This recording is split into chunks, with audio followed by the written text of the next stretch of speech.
Formal nang nahuman ang Munato Festival 2025 sa Sarangani Province kagahapong adlaw atol sa gipayong grand closing ceremony sa provincial capital.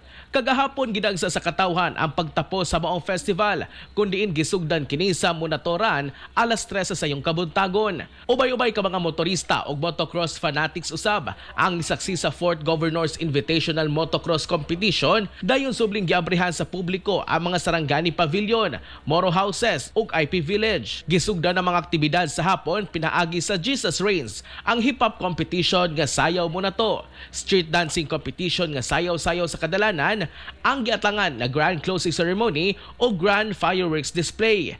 Highlight usab kagahapon ang performance sa Lola Amor. Gikabutya ganahimong generally peaceful ang tibok selebrasyon tungod sa suporta o partisipasyon sa mga sarangan. Hinungdan mapasalamaton ang tanang opisyales sa Sarangani Province. Sumala pa sa tulo ka adlaw nga selebrasyon sa Munato Festival, wala kayo dinagko nga krimen ang nahitabo hilabi na sa mga main venue. Ang Munato Festival kinasaulog matag tuig aron hinumdumon ang mga karaang tao nga nagpuyo sa probinsya pipila ka tuig na ang nakalabay nga gapakita sa tinuod nga kultura o tradisyon sa Sarangani. Mga katropa, kanunay mamakaangkon o mga sakit, kinahanglan ligon ang imong panglawas. Tumar na sa Santon Plus Gold. Alang sa nagkayo sa Pilipino para sa Pilipinas, kini si katropang Philip Olegario, ex-FM News.